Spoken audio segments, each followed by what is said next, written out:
ஓம் சாய்ராம், ஜெய் சாய்ராம். என் அன்பு குழந்தையே, உன்னுடைய சந்தோஷத்துக்காகத்தான் நானும் உனக்காக உழைத்து கொண்டிருக்கிறேன்.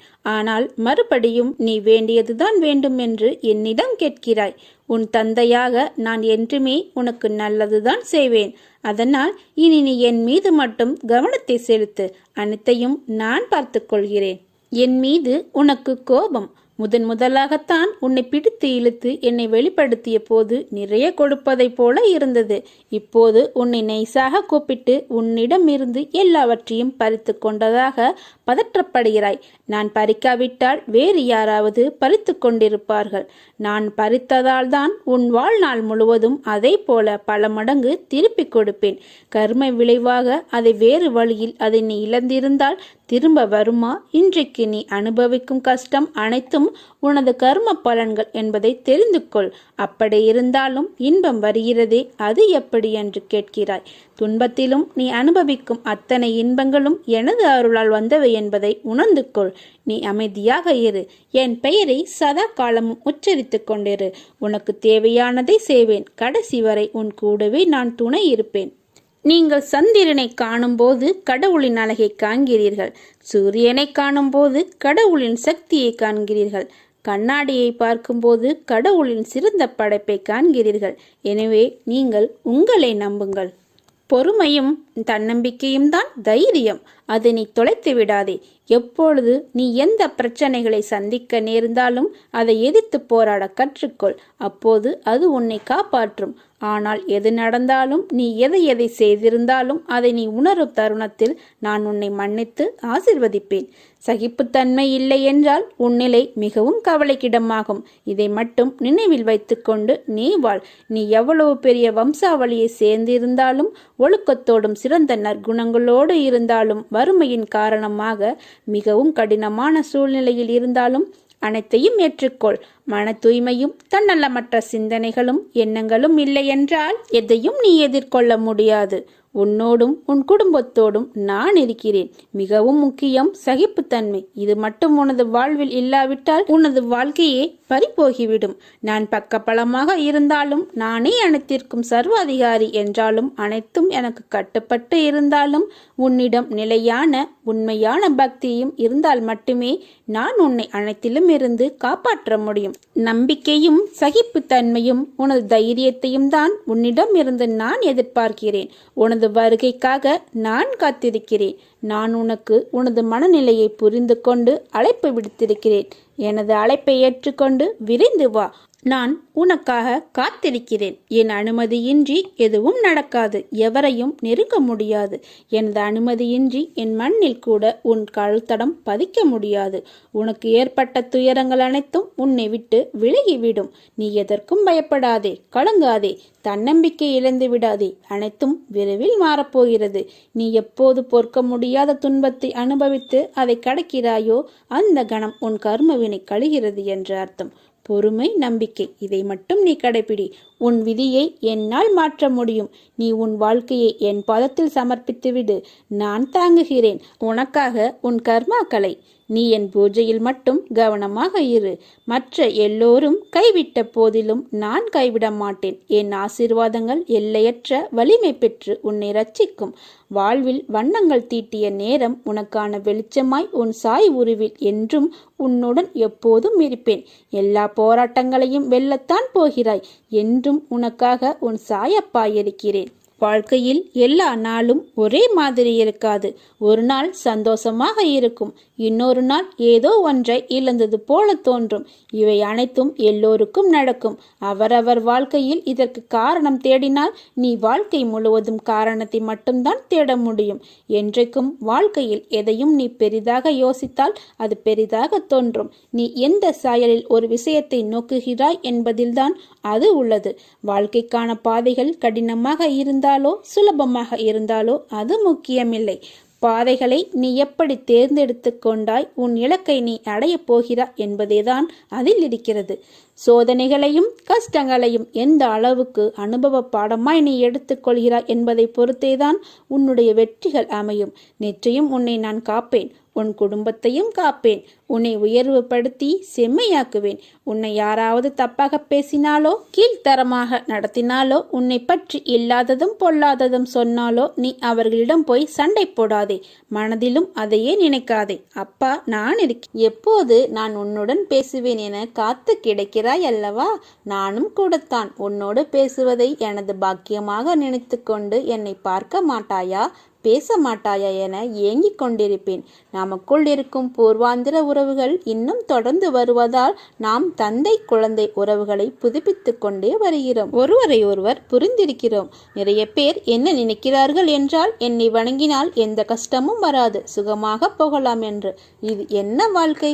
பிரச்சனை இல்லாவிட்டால் அதற்கு பெயர் வாழ்க்கை கிடையாது. பிரச்சனைகளின் மத்தியில் எனது அருளை நான் வழங்கியும் உன்னிருந்தும் சேவை செய்கிறேனே, அதுதான் எனது பக்தர்களுக்கு நான் செய்கிற உதவி. இதை சற்றும் புரிந்து கொள்ளாது கலங்குகிறார்கள், திட்டுகிறார்கள். ஒரு வீட்டில் என்னை தங்கள் கால்களால் மிதித்து கொண்டே போனார்கள். வலி தாங்க முடியாமல் நான் தவித்தேன். என்ன செய்வது? அவர்களை காக்க வேண்டும் என சங்கல்பம் செய்து கொண்ட பிறகு அவர்களை விட்டு போக என்னால் முடியவில்லையே. இன்னொரு வீட்டில் என்னை ஓரங்கட்டி விட்டார்கள். மற்றொரு வீட்டில் சோகேஸில் அலங்கார பொம்மையைப் போல என்னை வைத்திருக்கிறார்கள். இதெல்லாம் என் மனதை எவ்வளவு பாடுபடுத்துகிறது என்பதை பற்றி அவர்களுக்கு கவலை இல்லை. ஆனால் நீயோ என் குழந்தை, என் மீது மாறாத அன்புடன் இருக்கிறாய். இது எனது மனதிற்கு மகிழ்ச்சியை தந்து காலமெல்லாம் உனக்கு நல்ல காவலாக இருக்க வைத்துள்ளது. கடந்த காலங்களை திரும்பி பார்க்க சற்று அவகாசம் எடுத்துக்கொள். எவ்வளவு கடினமான பாதைகளை கடந்து வந்திருக்கிறாய் என்பதையும், காலம் எவ்வளவு தூரம் உனக்கு கற்று தந்துள்ளது என்பதையும் சீர்தூக்கி பார். கூட்டத்தோடு கலகலப்பாக சிரித்த நேரங்களும், தனிமையில் புலம்பி தவித்த காலங்களும், குடும்பத்தோடு சேர்ந்து கழித்த பொழுதுகளும் இல்லாமல் போய்விட்டன.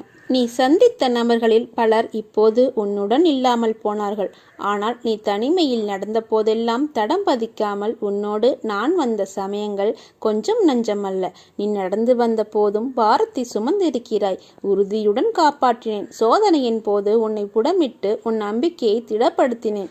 இத்துடன் நீ ஒளிந்து விடுவாய் என உனக்கு விரோதமாக பேசினார்கள். நானோ உன்னை அவர்கள் கண் முன்பாக உயர்த்தி நன்மைகளை செய்தேன். கடனில் மூழ்கி விடுவாய் என்றார்கள். நான் உன் கடன்களை அழைத்தேன். உன்னுடைய பிள்ளைகள் நிலைமை ஐயோ அதோ கதி என்றனர். நானோ உன் பிள்ளைகளை நிலைப்படுத்தினேன். திகைத்தவர்களுக்காக தாய் தந்தையாகவும் அனாதையாகவும் புகலிடமாகவும் இருக்கிற நான் உன்னை என்னுடைய குழந்தையை பொக்கிசமாக காத்தேன். நீ சிறு சிறு தவறுகள் செய்த போதும் அதற்காக மனம் வருத்தப்பட்ட போது அதை மன்னித்தேன். பிறரை குறித்து பேசிய போதும் வஞ்சனைகள் இல்லாததால் வரும் பாவத்தை தடுத்தேன். துன்பக்கடல் உன்னை மூழ்கடிக்க துணிந்த போது நானே கை நீட்டி உன்னை கரையேற்றின சத்குரு. தனிமையாக இருந்தபோது உனக்கு வீடு வாசல் உறவு என வாழ்க்கையை கொடுத்தேன். வம்பு வழக்குகளை உனக்கு சாதகமாகவே செய்தேன். எல்லோரும் தங்கள் செல்வத்தை குறித்தும் செல்வாக்கை குறித்தும் பெருமை பாராட்டினர். நீயோ அடக்கமாக உனது நாவை காத்து வந்தாய். எல்லோரும் எனது ஆலயத்தில் அங்கே தங்களுக்கு முன்னுரிமை தேடினார்கள். நீயோ என் தயவை வேண்டி பிரார்த்தனை செய்தாய். எல்லோரும் தம் துயரத்தை போக்க வேண்டி கதறினார்கள். நீயோ எனது கட்டளைப்படி அவற்றை சகித்தாய். நான் நன்மை செய்யும் நாளுக்காக காத்திருந்தாய். உன் கண்ணீரின் களவை நான் அளந்து பார்த்து அதற்கு ஏற்ற நியாயத்தை செய்தேன். என்னை நம்பி பொழுதை கழித்தாய். நானும் உன்னுடன் இருந்து உன்னுடன் பொழுதை கழித்தேன். இத்தனை காலமும் உன்னுடன் வாழ்ந்த நான் உனக்கு அனைத்திலும் முதிர்ச்சி ஏற்பட்டதால் உன்னை சுதந்திரமாக விடப்போகிறேன். இதோ நன்மையையும் தீமையையும் உன் முன் வைப்பேன். தேவையானதையும் தேவையற்றதையும் உன் வாசலில் வைப்பேன். நல்லவர்களை மட்டுமின்றி கெட்டவர்களையும் உன் அருகே அனுப்புவேன். உனக்கு எது நல்லதோ எனக்கு எது பிடிக்குமோ அதை தேர்வு செய்து உன்னை காப்பாற்றிக்கொள். சிறிதும் தயக்கம் காட்டாமல் வேண்டாதவே உன் வாசலுக்கு வந்தால் விரட்டிவிடு. பொல்லாப்பு பேசுகிறவர்கள் உன்னை அணுகினால் நல்ல வார்த்தைகள் சொல்லி விலகி சொல். இப்படியே நன்மைக்கு நன்மை செய்து தீமை வரும்போது அதற்கு விலகி செல்வதை வழக்கமாக கொண்டிரு. நான் உன்னை விட்டு ஒருபோதும் விலகி செல்ல மாட்டேன். என் குழந்தை, உன்னை காப்பதற்காக நான் எப்போதும் உன்னுடன் வரவேண்டியிருந்தது. இனியும் உன்னை துன்பங்கள் தொடராமல் பாதுகாப்பேன். உனது ஒவ்வொரு செயலும் எனக்கு அர்ப்பணிக்கப்பட்டால் நான் அதன் சூத்திரக்காரியாகி உனக்கு வெற்றிகளை தர செய்வேன். தடைகள் வரும்போதெல்லாம் தாய் பறவை தன் குஞ்சுகளை இறக்கையின் கீழ் வைத்து காப்பதைப் போல் உன்னை காப்பாற்ற உறுதி பூண்டேன். அதை தவறாமல் செய்வேன். துக்கம் தொண்டையை அடைக்கும் முன்னே அதற்கான காரணத்தை எண்ணத்தை நிவர்த்தி செய்து நிச்சயம் காப்பாற்றுவேன். இப்படியெல்லாம் செய்து உன்னை வழி நடத்தி வந்த நான் இப்போது சுதந்திரம் தந்துள்ளேன். நீயே நடைப்பழகு. எனது அற்புதங்களையும் மகிமைகளையும் மற்றவர்கள் உணர்ந்து கொள்ள உனது நாக்குகளை பயன்படுத்து. உனது நல்ல செயல்களால் என்னை பெருமைப்படுத்து. இதோ நீ உயர்வதற்கும் உன்னால் மற்றவர்கள் உயர்வதற்கும் உனக்கு ஒரு உபாயம் கற்றுத்தருகிறேன். அந்த உபாயம்தான் பிரார்த்தனை. அந்த பிரார்த்தனை 2 விதமாக செய். ஒன்று அந்தரங்கமானதாக இருக்கட்டும், அடுத்து பிறருக்காக இருக்கட்டும். எல்லாம் அப்பாவுக்கு தெரியுமே, பிறகு எதற்காக நான் கேட்க வேண்டும், ஏன் பிரார்த்தனை செய்ய வேண்டும் என மனதிற்குள் யோசிக்காதே. மனதோடு செய்யப்படும் பிரார்த்தனை உன் இதயத்தை வலுப்படுத்தும், உன்னுள் இருக்கிற என்னை வெளிப்படுத்தும். வெளியே வாய்விட்டு சொல்லப்படும் பிரார்த்தனைக்கு எப்போதும் சக்திகள் அதிகம். அந்த பிரார்த்தனை மந்திரமாகி மற்ற சக்திகளை அடக்கிவிடும் வல்லமை பெற்றதாகும். வெளியே சொல்லுகிற பிரார்த்தனையை அது எந்த நேரத்திலும் பிறருக்காக செய். அது அவர்கள் இதயத்திற்கு ஆறுதலை தரும், அவர்களின் கஷ்ட நஷ்டங்களை போக்கும். எப்போதும் பிரார்த்தனை செய்வதற்கு முன்பு எனது நாமத்தை ஜெபம் செய். தொடர்ந்து நாம ஜெபம் செய்யும் போது மனம் உரிமைப்படும். அதன் பிறகு துதிப்பாடல்களால் என்னை துதி. அந்த இடத்தில்தான் நான் வந்து வாசம் செய்வேன். அதன் பிறகு எனது புனித நூலிலிருந்து வசனங்களை எடுத்து எனது திருவாய் மொழிகளை படி. அதில் கூறப்பட்டுள்ள வாக்குறுதிகள் அனைத்தும் உனக்கானது என உறுதிக்கொள். பிறருக்காக பிரார்த்தனை செய்யும் போது இந்த வாக்குறுதிகள் அவர்களுக்கும் உரியது என்பதை எடுத்துக்கோரு. அவர்களை என் மீது நம்பிக்கை உள்ளவர்களாக மாற்று. அதன் பிறகு அவர்களுக்காக வேண்டுதல் செய். இவ்வாறு நீ செய்தால் அதை விரும்பி கேட்பேன். முப்புரி நூல் சீக்கிரத்தில் அருந்து விடாது என்பார்கள். கூட்டாக சேர்ந்து என்னை நோக்கி பிரார்த்தனை செய்யும் போது ஏற்படுகிற பலன் இதுவே. உங்களில் யாரேனும் ஒருவருடைய பூர்வ கர்மா பாவமுள்ளதாக இருந்தால் மற்ற புண்ணியசாலிகள் தங்க புண்ணியத்தாலும் என்னை நோக்கி செய்கிற பிரார்த்தனை வலிமையாலும் பலம் இல்லாதவர்களின் பாவங்கள் விலக்கப்படும். உங்கள் வார்த்தைகளை கேட்டு அவர்களுக்கு நல்லதை செய்வேன். ஒவ்வொரு பிரார்த்தனையின் முடிவிலும் எனக்கு நன்றி கூறு. நீ கூறுகின்ற நன்றி என் வடிவில் மற்ற தேவர்களுக்கு அர்ப்பணிக்கப்படும். அவர்கள் உனக்கு நல்லது செய்ய வழி திறக்க வகை செய்வேன். நான் உனக்காக என்ன செய்தேன் என்று கேட்டாய் அல்லவா? இதிலிருந்து புரிந்து கொண்டாய் நீ எனக்காக என்ன செய்ய வேண்டும் என்பதையும் இதில் கூறியுள்ளேன். நல்லதை செய், நல்லதே நடக்கும். இந்த ஜென்மத்தில் எல்லா பிணைப்புகளில் சூழ்ந்து எது நிலையுள்ளது நிலையில்லாதது என்று அறிய எண்ணி பார்க்காத சோதனைகளும் உனக்குள்ளே யுத்தம் செய்ய வைக்கின்றது. யுத்த களத்தில் 2 பக்கமும் நீதான் நிராயுதபாணியாக நிற்கிறாய். இப்படிப்பட்ட சூழ்நிலையில்தான் மகாபாரத்தில் நிகழ்ந்துள்ளது. கிருஷ்ணனுடைய அவதாரம் வெளிச்சமாக தோன்றியது தெரிய வந்தது. அதை போல்தான் உனக்கும் வாழ்க்கையின் களம். உனக்கு என் அருளும் ஆசியும் எப்போதும் உண்டு. நீ நன்றாக ஜெயமாக வாழ்வாய். நான் இருக்கையில் நீ எதற்கும் பயப்படாதே. என் துணை உனக்கு எப்போதும் உண்டு. உன்னை நான் நல்வழிப்படுத்துவேன். உன்னை விட்டு நான் விலகி போக மாட்டேன். என் கருவில் தேர்ந்தெடுத்த வரம் நீ. உன்னை போன்ற மற்றவர்களையும் உருவாக்க நினைக்கும் என் உயிரான உன்னை, என்னை நேசிக்கும் உன்னை அம்மாவாக அப்பாவாக இருந்து உன்னை நான் பாதுகாப்பேன். இன்னும் உன் வாழ்க்கையில் பல அற்புதங்கள் நடக்கப் போவதையும் பார்க்க போகிறார்கள். என் வார்த்தை மீது நம்பிக்கை வை. என் உயிரான குழந்தை நீதான் எனக்கு உலகம். உன்னை முதுகில் குத்துபவர்கள் கண்டு வேதனை கொள்ளாதே. போர்க்களத்தில் புறமுதுகை காட்டுபவர்கள் வீரமானவர்கள் அல்ல. அவர்களின் கோழைத்தனம்தான் அவர்களை வீழ்த்தும். யாராக இருந்தாலும் அறம் என்பது ஒன்றே. பல்வேறு முகங்கள் அதற்கு இல்லை, ஒரே முகம்தான். அந்த முகத்தை உன்னிடம் பார்க்கிறேன். உனது நேர்மை உன்னை வழிநடத்தி செல்லும். உனக்கான அனைத்தும் விரைவில் உனக்கு கிடைக்கும். என்னுடைய முழுமையான அருளால் உன்னை ஆசீர்வதிப்பேன். வாழ்க்கையில் ஜெயிப்பாய். உனக்கான சந்தோஷம் உன்னை தேடி வரும்.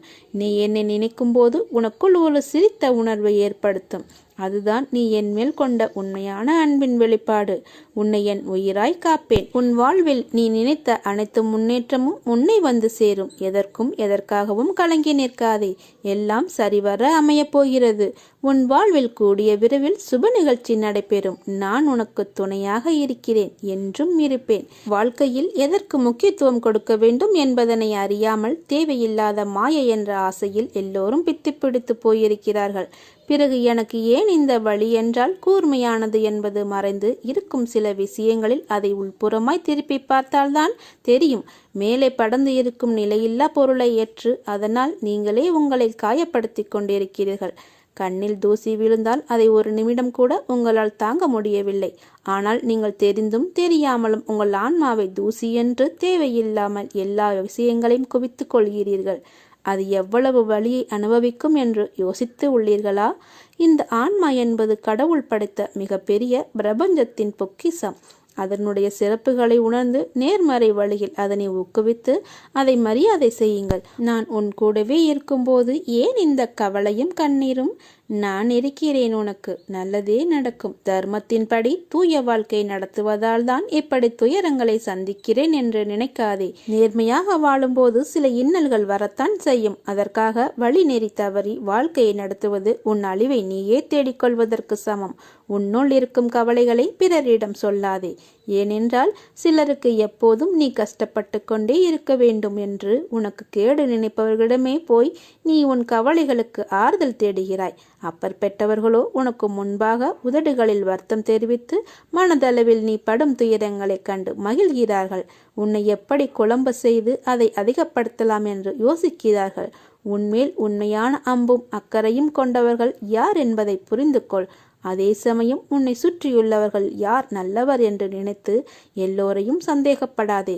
அன்பை புரிந்து கொள்ளும் நேரம் சூழ்நிலை நிச்சயம் வரும். எதற்காகவும் விரக்தி அடையாதே. பயமின்றி உன் இலக்குகளை நோக்கி போய்கொண்டே இரு. யாரையும் இகழ்ந்து பேசாதே. எவரையும் துச்சமாக கருதாதே. நம்பிக்கையானவராக அவர்களுக்கு இருந்தும் உன்னை காயப்படுத்தியதற்காக உண்டான தீவினை அவர்களை போய் சேரும். நிம்மதியுடனும் சந்தோஷத்துடனும் வாழ்வாய். அதற்கு நான் பொறுப்பு. உனக்கு எல்லா சூழ்நிலைகளிலும் நான் துணை நிற்பேன். நான் உனக்கு துணை நின்று உண்மையை எடுத்துரைப்பேன். என்மேல் நீ கொண்ட நம்பிக்கையும் பொறுமையும் உன்னை எப்போதும் காவலாய் காக்கும். என் வார்த்தைகள் மீது நம்பிக்கை வைத்து செயல்படு. நீ எல்லா செல்வ வளங்களையும் பெற்று வாழ்வாய். கவலைப்படாதே, நான் இருக்கிறேன். உன்னோடு என்றும் என்றென்றும் நான் இருப்பேன். நல்லதே நடக்கும். நீ என்னுடைய பரிபூரண அருளும் ஆசீர்வாதமும் பெற்ற என் பிள்ளை நீ. உனக்கு ஏதேனும் துன்பங்கள் சோகங்கள் இருந்தால் என்னிடம் மனம் விட்டு பேசு. தகுந்த நேரத்தில் நிச்சயம் அந்த துன்பத்தை உன் வாழ்க்கையில் இருந்து போக்குவேன். நான் உனக்காக இருக்கும்போது நீ ஏன் கவலைப்படுகிறாய்? எத்தனையோ துயரங்களை கடந்து விட்டாய். இனி வரக்கூடிய நாட்கள் அனைத்தும் உனக்கு பொற்காலமே. உன்னை வஞ்சித்தவர்கள், குறை கூறியவர்கள், நீ வாழக்கூடாது நினைத்தவர்கள் முன்பு நீ ஜொலிக்கப் போகிறாய். சற்று பொறுமையாக இரு. என் மீது நம்பிக்கையாக இருக்கும்போது உனக்கான நியாயத்தை நான் செய்யாமல் போக மாட்டேன். நீ இழந்த அனைத்தையும் மீண்டும் பெறுவாய். அதற்கு நான் பொறுப்பு. நீ விரும்புவது தாமதமாவது உன்னுடைய கர்ம வினையால். உன் சந்தோஷத்திற்காக உன் கர்மாக்களை தட்சணையாக நான் எடுத்துக்கொண்டு உனக்கு புண்ணியத்தை உண்டாக்கி கொண்டிருக்கிறேன். உன் கர்ம வினைகளை விரைந்து முடிக்கவே நானும் போராடி கொண்டிருக்கிறேன். அதுவரை நீ அமைதியாக இரு. நீ என்னிடம் எதையும் வேண்டினால்தான் நான் செய்வேன் என்று அல்ல. உனக்கு எதை எப்பொழுது எப்படி செய்ய வேண்டும் என்று எனக்கு தெரியும். உனது ஆசைகள் எண்ணங்கள் அனைத்தும் கூடிய விரைவில் நிறைவேறும். நீ எப்பொழுதும் யாரையும் சார்ந்திருக்காதே. உனது வாழ்க்கையில் இக்கட்டான நிலையில் எடுக்க வேண்டிய முடிவை நீயே முடிவு செய். உன்னுள் இருக்கும் நான் அதற்கு உதவியும் புரிவேன். ஆனால் நீயோ உன் மீது அன்பும் அக்கறையும் இல்லாத உன் சுற்றத்தார்கள் சில பேரிடம் போய் அறிவுரை கேட்கிறாய். எவர் மீதும் கோபம் கொள்ளாதே, அது கொடியது. உதவி புரிவர்களிடம் மட்டும் அல்லாமல் உதாசீனப்படுத்துவர்களையும் கூட. ஏன் அனைவரிடமும் அன்பாக பேசக்கூடாது? நீ வருத்தப்படுவதால் எதுவும் மாறாது. நம்பிக்கையோடு கம்பீரமாக உன் குறிக்கோளை நோக்கி செல். நீ அதை அடைய நான் துணை நிற்பேன். இது என்னுடைய சத்திய வாக்கு. நான் உன் முன்னேதான் சென்று கொண்டிருக்கிறேன். நீ என் பின் கையை பிடித்து வா. உன் செயல் அனைத்துமாக உன் சாயப்பா நான் இருப்பேன். நீ என் பரிபூர்ண அருள் பெற்ற என்னுடைய பிள்ளை. நான் வருவேன், கலங்காதே. உனக்காக எங்கும் வருவேன். இதுவரை கண்ணீரை மட்டும் கண்ட நீ இனி உன் வாழ்வில் எல்லா அற்புதங்களையும் காண்பாய். மனம் தளராதே. நம்பிக்கை, அசராத பக்தி, இவை இரண்டுமே எப்பொழுதும் உங்களுடைய பிரதான குறிக்கோளாக வைத்துக் கொள்ளுங்கள். ஒருவன் காத்தாடியை ஆகாயத்தை நோக்கி விடுவான் என்றால் அந்த காத்தாடியின் மீது உள்ள நம்பிக்கை அல்ல, காற்றின் மீது உள்ள நம்பிக்கையையும் நூலின் மீது உள்ள பொறுமையையும் அந்த காத்தாடியை ஆகாயத்தை நோக்கி பறக்க உதவுகிறது. அதே போன்றுதான் உங்களுடைய வாழ்க்கையும். நீங்கள் உங்களது குறிக்கோளை அடைய மிக முக்கியமானது நம்பிக்கை, பொறுமை மட்டுமே. ஏற்றிவிடப்பட்ட காத்தாடி மீண்டும் தன் கையில் வர வேண்டுமென்றால் நாம் முதலில் சமாளிக்க வேண்டியது காற்றின் சீற்றத்தை தான். அதை போலத்தான் நம் வாழ்க்கை என்னும் பெருங்கடலை கடக்கும் பொழுது இடையில் ஏற்படும் சீற்றங்களை மிக கவனமாக கடக்க வேண்டும். அப்படி மிக கவனமாக எவன் ஒருவன் கடந்து செல்கிறான் என்றால் அந்த ஏற்றிவிடப்பட்ட காத்தாடி ஆகாயத்தை தொட்டு மீண்டும் அவனுடைய பிரதான இலக்கை அடைந்து அவன் கையில் வந்து சேருகிறது. இதே போன்றுதான் உங்களது வாழ்க்கையில் ஒவ்வொரு முயற்சிகளிலும் உங்கள் குறிக்கோளை நோக்கி மட்டுமே நீங்கள் செல்ல வேண்டும். இப்படிப்பட்ட குறிக்கோளை நோக்கி எந்த ஒரு பக்தன் என்னை முழுமையாக நம்பி புத்தியும் மனமும் எனக்காக செலுத்தி வருகிறான் என்றால் அவன் நினைத்ததை நான் நடத்தி தருவேன். அவனுடைய லட்சியத்துக்காக நான் 7 கடலையும் தாண்டி வந்து உதவி புரிவேன். எந்த சூழ்நிலையிலும் மனதைரியத்தை இழக்க வேண்டாம். என் மீது நம்பிக்கை வை. உன் வெற்றியை நான் அமைத்து தருவது இது உறுதி. என் வார்த்தைகள் மீது நம்பிக்கை வை. வருவது வரட்டும், போனது போகட்டும். எனது பாதங்களை உறுதியாக பற்றி கொண்டு எப்போதும் நிதானத்துடனும் சதா காலமும் என்னுடன் ஒன்றியிரு. உள்ளம், உயிர் இவற்றால் என்னை நம்பு. அப்போது நீ மிகுந்த பலனை அடைவாய். உன்னை ஏளனமாக பார்த்து நகைத்தவர்கள் முன்னிலையில் கொடியாய் நீ உயர்ந்து நிற்கப் போகிறாய். உன்னை தாங்கும் கம்பாக நான் என்ற உன்னிடத்தில் உன் சாய்தேவாவை நீ எப்போது நீ கண்டாயோ, நான் என்ற சொல்லுக்கு சாய்தேவா என்ற சொல்லை அர்த்தம் கண்டாயோ, அந்த நொடி பொழுதிலிருந்தே உனக்காக நான் இருக்கிறேன். அதற்கு முன்பாகவும் சரி, அதற்கு பின்பாகவும் சரி, என் உயிராய் நீ என்றும் என்னிடத்தில் இந்த துவாரகமாயின் தாயின் பிள்ளையாய் வாழ்வாய். என் பரிபூரண அருள் எப்போதும் உண்டு. உன் கண்ணீரை துடை. உன் கண்களில் இருந்து கண்ணீர் வலியக்கூடாது. இது என் உயிராய் நினைக்கும் உன் சாய்தேவா, உன் சாயப்பா, உன் துவாரகமாயி தாயின் மீது ஆணை. நிச்சயம் வாழ்வில் நீ சந்தோஷமாக வாழ்வாய்.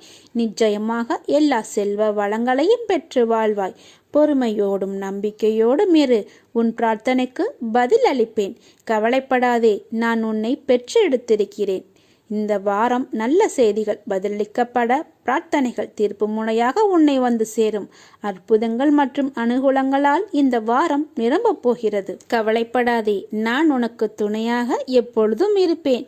நான் யார் மீதாவது கோபப்படுவது போல தெரிந்தாலும் என்னுடைய இதயத்தில் கோபமே கிடையாது. நான் என் பக்தர்களின் பிடியில்தான் இருக்கிறேன். அவர்கள் பக்கத்தில் இருக்கிறேன். எப்பொழுதும் அவர்களுடைய அன்பை தாகத்துடன் நாடுகிறேன்.